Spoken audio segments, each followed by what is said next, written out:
Hi there, I'm Raylene. My parents told me we couldn't afford to fix my laptop, said money was tight. A week later, they handed my stepsister the keys to a brand new car, wrapped in a bow. At first, I thought the worst part was being left out. But no, it was realizing they never actually saw me at all. They erased me slowly, smiling while they did it. And what came after? The lies, the letters, the silence that cut louder than any fight. How do you survive when the people who raised you are the ones breaking you? Let me show you. My laptop gave out the week before college applications were due. Not a dramatic death, just a slow freeze, a flicker, then nothing but a black screen. I brought it to the kitchen where Dad was reading the local news on his phone, half glasses low on his nose. Can we get it fixed? I asked, trying to sound casual. He didn't look up. Money's tight right now, Ray. That was all. Not a maybe, not a let me see. Just the same old line I'd been hearing since I was 12. Velda, my stepmother, was slicing celery at the counter. She snorted. If you didn't pound away on that thing like you're hacking the Pentagon, maybe it'd still work.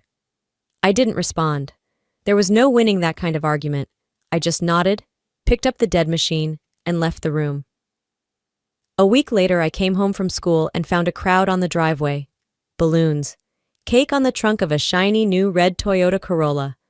Taylor, my stepsister, was standing beside it, grinning like she'd just won the lottery. Dad held up his phone, snapping pictures. Velda beamed beside him like it was her own birthday. She's been such a help around the house, Velda said to one of the neighbors. We thought she deserved something special. I stood on the front steps and watched as they posed with the car. No one noticed me. Not once did anyone ask me to join the photo, or even say hello. That night, after the house went quiet, I climbed under the covers in my room and pulled my broken laptop out from under the bed. I pressed the power button. Once, twice, a dozen times. Nothing. Downstairs, Taylor's keys jingled as she came in late. I heard her laugh, light, effortless, like nothing had ever gone wrong in her life. I sat in the dark, fingers frozen over the keyboard, and whispered, "You really bought her a damn car." I wasn't angry the way people think. I wasn't even jealous. What I felt was something colder. I wasn't poor. I was irrelevant. I stopped asking for things after that night. Something in me folded shut, like a page turned down too hard. 2 weeks later, I noticed a printed flyer taped to the fridge. Taylor's name was bold across the top. Join us to celebrate her acceptance. Beneath it, an RSVP number and directions to a restaurant downtown. My name wasn't mentioned. There was no verbal invite, no casual, "Hey, are you coming?"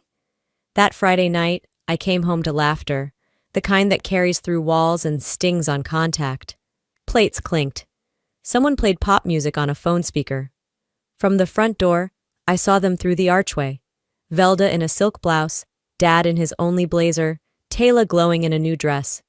Even the pastor's wife from church was there, sipping wine at the table like she belonged more than I did. I reached for a granola bar from the pantry, peeled it quietly, and climbed the stairs without a word. The next morning, I needed a folder from the guest room closet. Velda was out running errands. Taylor wasn't home. I opened the door and spotted it right away, an unopened apple box tucked behind a stack of hoodies. I pulled it slightly forward, enough to see the sticker, MacBook Air 13. Space gray. The door creaked. Taylor stepped in. She didn't flinch. "Oh, it's for my college apps. Mom said I earned it." She said it like it was a toothbrush, like it meant nothing. I didn't reply, just nodded and left the room. That night, I sat on the stairs outside my room. I didn't want to go in. The house hummed around me, TV murmuring downstairs, Velda yelling something about dish soap, Taylor laughing again, always laughing. I stared at my phone, no texts, no missed calls, just the faint glow of the lock screen. A thought came, uninvited but honest. Would they even notice if I left? I didn't pack a bag. I didn't slam any doors. I just stopped trying. If they wanted silence, I'd give them exactly what they taught me. Quiet compliance. A few days passed. I still hadn't touched the old laptop again, but my English teacher had assigned a midterm project that needed to be submitted online.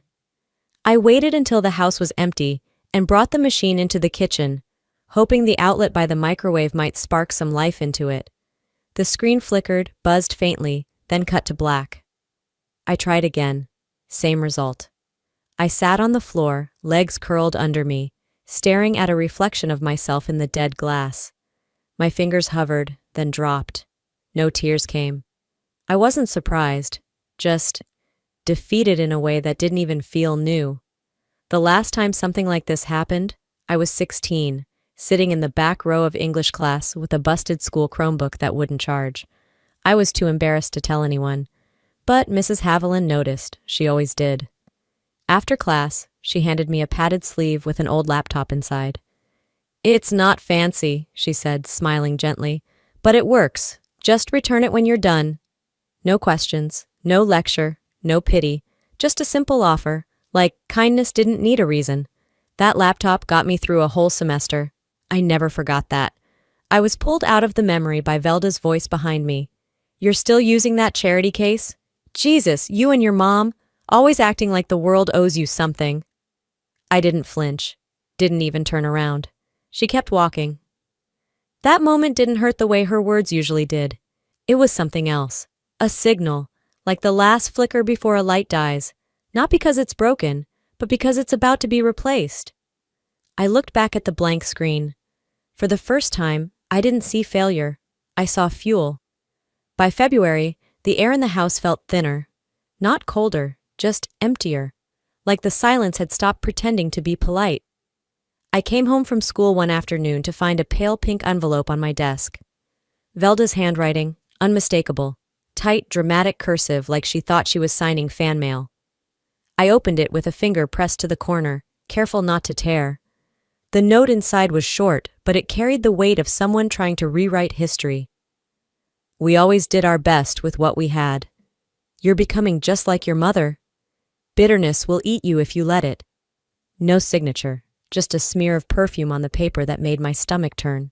I folded it slowly, neatly, and slid it back into the envelope like you'd return something that doesn't belong to you. Later that night, my phone buzzed.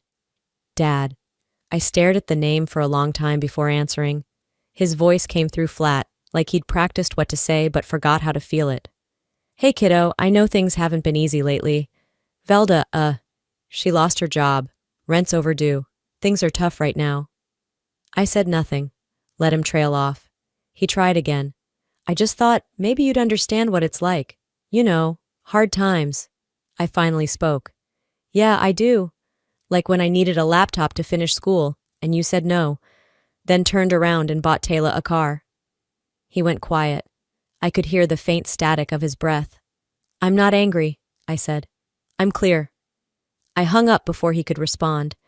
Then I turned off my ringer, folded the blanket over my legs, and sat back on my bed, feeling more grounded than I had in months. I didn't expect anything else from them. Not a call, not another apology. I had closed the door, quietly, firmly. But then the letters came. The first one arrived on a Tuesday, no return address. Just my name in all caps on a plain white envelope. I recognized the handwriting right away, blocky, uneven. Dad. Inside was a single sheet, no guilt, no excuses, just sentences that landed like slow raindrops. I see now what I chose not to see. Peace should never come at a child's expense. I'm not asking for anything. Just letting you know, I get it now. No plea to visit, no begging for help, just a man finally admitting he failed where it mattered most. I read it once, then again, then folded it carefully and slid it into the top drawer of my desk, next to my voter registration card and the acceptance letter from Sacramento State, the parts of my life I earned on my own. 2 days later, a second envelope came. Purple ink this time. Curvier handwriting. "Taylor," she wrote. "I always thought you hated me. I didn't realize. You were just surviving." Mom made it seem like everything was fine, but it wasn't. She was hard on me too, after you left. "I don't expect anything. I just wish I had seen you clearer back then. I'm sorry." I sat with that letter for a while. I didn't cry. I didn't forgive. But something inside me loosened, like a knot untying after years of being yanked tighter. I didn't write back. Not out of spite, but because I didn't need to. I tucked her note into the same drawer, closed it gently, These letters didn't fix anything, but they named things. And sometimes that's the beginning of healing, just having your pain finally spoken out loud. They are part of my story, but not my future. It started with a notebook and a question. What if no kid had to feel invisible just because they couldn't afford a machine? I didn't tell anyone. I just opened my laptop, yes, still the same one from high school, and began typing. I launched the Digital Access Fund with a short post. I once missed a college application deadline because I had no working laptop. No one helped, so now I help. No names, no revenge, just truth that burned hot enough to move. Within 2 weeks, local donations came in. Then someone shared it on Twitter. A teacher messaged. A stranger sent $50. A small business offered 10 refurbished Chromebooks. It snowballed. The first shipment went to a youth shelter in Johntown. 30 laptops, packed with quiet precision. No press release, no ribbon cutting. Just a small card slipped inside each box. For the kid who thinks no one sees them, I do. I didn't attend the drop-off. Didn't need to. But one particular delivery mattered more than the others. The final box in the stack went to the community center at the edge of Wendell's neighborhood. The woman who ran the center, I'd spoken to her months before when I started scouting shelters. She remembered me. I never told her my story, but she knew. Later, she told a group gathered during distribution, "These came from someone who used to stay up all night on a broken laptop." Wendell was there. She said he didn't ask questions, just stared at the box. Maybe he recognized my handwriting on the tag. Or maybe he didn't. I didn't care either way. I wasn't chasing approval anymore. I wasn't hoping someone would say sorry again. I was busy building something better. 2 weeks passed in silence before my cousin Aaron sent me a screenshot. No message, no emoji, not even a "look at this," just the image. But she didn't need to say anything. I knew what silence meant in our family. It was a language of its own. The post was from Velda. Of course it was Velda. She'd gone and tagged nearly every relative we shared, people I hadn't heard from in years, and a few I hoped never to again. Her caption was short, venom packed into every word. "She's trying to humiliate us. She's always wanted to be the victim. Now she's turned it into a career." Below were the usual suspects, aunts chiming in, saying things like, "So sad, but not surprised," or "There's always more to the story." Neighbors weighing in like they'd been keeping tabs. Old family friends talking about the girl who always had a chip on her shoulder. No one tagged me directly. They didn't have to. I didn't comment. I didn't defend myself. I didn't send a follow-up message to Aaron, and I sure as hell didn't text Velda. Instead, I did what I've learned to do when things get loud. I stayed quiet. I didn't even delete the messages that poured into my inbox afterward. I just saved them. A folder marked "Proof," just in case. That night, I logged onto the fundraiser page. I stared at the screen for a long time, not sure what I wanted to say. I ended up writing one sentence. "We've passed 200 laptops. Next stop, Title I schools across the valley." That was it. No backstory, no mention of Velda. Just the work. And it worked. An education nonprofit picked it up and reshared it. Then a city council member posted it to her page with a caption about grassroots impact. I watched the shares climb. I watched the comments come in, this time different ones. Teachers, parents, volunteers, strangers mostly, but kind ones. People who saw the value in what was happening, not the drama that had come before it. I didn't post selfies, didn't attach my name in bold, just the work, moving forward. But the thing about truth is, it leaks. Even if you never open the door, it finds its way through the cracks. About a week later, I got a text from an old friend who now works at the Johntown shelter. They were hosting a youth event, she said. "Would love to see me there." I said I couldn't make it. Too much to do. Maybe next time. Still, I clicked on the live stream that evening, just to see how it was going. Near the end, one of the staff members stood up to say a few words. He was young, maybe mid-30s, wore his exhaustion like a badge, and then he said this. "A young woman who used to stay here. She made sure none of our kids would miss a deadline again. Because of her, they've got laptops, Wi-Fi, tech support. Because of her, no one here falls through the cracks." There was a beat of silence after that. And then the camera panned just slightly, capturing the crowd from the side. That's when I saw him. Wendell, My father. Seated in the back, alone, hands folded, shoulders squared like he was bracing for impact. Someone beside him leaned in and asked softly, "That was your daughter?" He nodded, didn't speak, and honestly, he didn't need to. Some battles don't play out in courtrooms or family group chats. Some wars aren't won by shouting louder.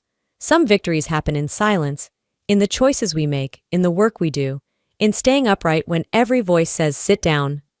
After the stream ended, I shut my laptop, sat there for a moment, letting the stillness settle. No call to Wendell, no message to Velda, no attempt to smooth things over or find peace for the sake of appearances. I wasn't interested in reclaiming a place at a table that had always made me feel small. I was building something better. My own table. One where the seats weren't earned by bloodline or obligation, but by honesty, by work, and by heart. Let them talk, let them tag, let them stew in whatever story they needed to feel better about themselves. I had other things to do, and I was just getting started. 1 week after the story made the rounds, I stood at a folding table under fluorescent lights, facing a room full of strangers with notepads and microphones. The panel was called Equity in Education, but this wasn't about policy. It was personal. My palms were dry. My voice didn't shake. "This isn't revenge," I said. "It's redirection. I was that kid who went invisible in her own house, so now I see others." The room went quiet. That clip ended up online by evening. Just a minute-long segment. But it spread fast. No dramatics, no victimhood, just clarity. The next day, I got a message from someone in Bakersfield. Someone still working in the same district Velda used to get funding from. She'd filed incorrect forms about Taylor's schooling, years ago. It finally caught up. I didn't report her. I never made a call. But truth travels. Quentin called later that night. "Did you have anything to do with this?" I told him plainly, "No, but I'm not sorry." I didn't gloat. I didn't celebrate. Some wins feel less like fireworks and more like a door finally closing softly behind you. A few days later, Velda texted from an unknown number. "You win. Are you happy now?" I stared at it, then removed the SIM card from my phone and slid in a new one I'd picked up earlier that morning. I didn't reply, just whispered to myself, "No, I'm safe. That's not the same thing." That night, I opened a window, let the cold in. Sometimes peace isn't applause, it's absence, of noise, of permission-seeking, of pretending. I didn't need to prove anything anymore. I had already said the last word. The house was quiet in a way I hadn't known before. Not the kind of quiet that follows shouting, but the kind that comes after choosing not to answer the door anymore. One morning, a pale blue envelope slipped through the mail slot. I recognized the handwriting instantly. Blocky, rigid, like someone trying too hard to write neatly. Wendell. I didn't open it right away. I let it sit beside my tea until it cooled. When I did open it, the note inside was short. "You don't owe me a response, but I owed you this. I'm sorry. Not for what happened, for not stopping it." I didn't feel warmth or anger. I didn't feel anything I could name, but I didn't throw it away. Instead, I placed it with the others, in the drawer that held letters, memories, and the weight of things I no longer carried. A few days later, Quentin and I hung solar lights across the porch. We baked banana bread for the woman next door, who always brought our packages inside. We adopted a rescue mutt from a shelter downtown, tiny thing, with more bark than bite. I named her Bite. Fitting, I thought.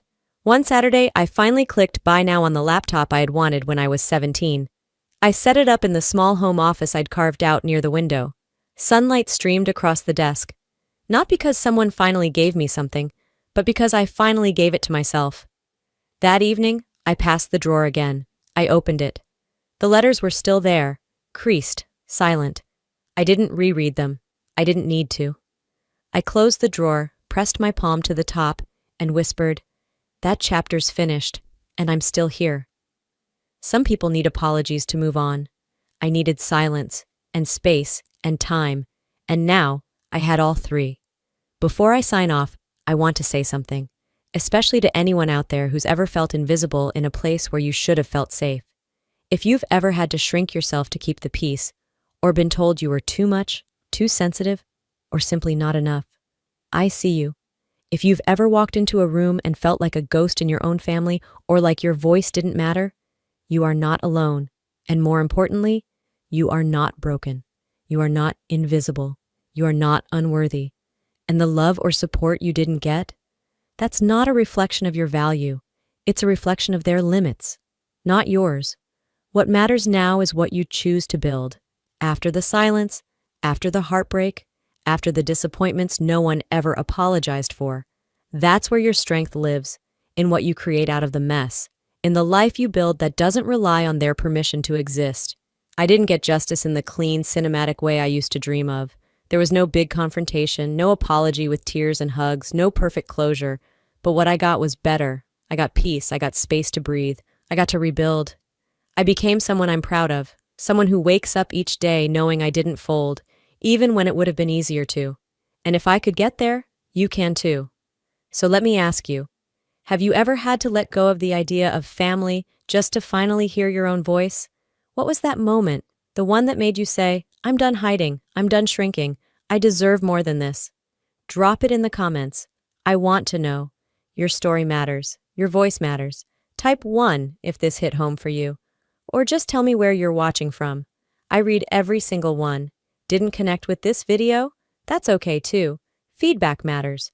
Share your thoughts and tell me what didn't land. I'm here to listen. And if you felt even a small shift in your chest while hearing this, if it stirred something in you, even just a little, tap that subscribe button. More stories are on the way. Stories like mine. Stories like yours. Thank you for showing up, for listening, for being part of this. And remember, peace doesn't always come with applause. Sometimes it comes quietly, with boundaries, with growth, with finally choosing yourself. Stay strong, stay real. See you next time.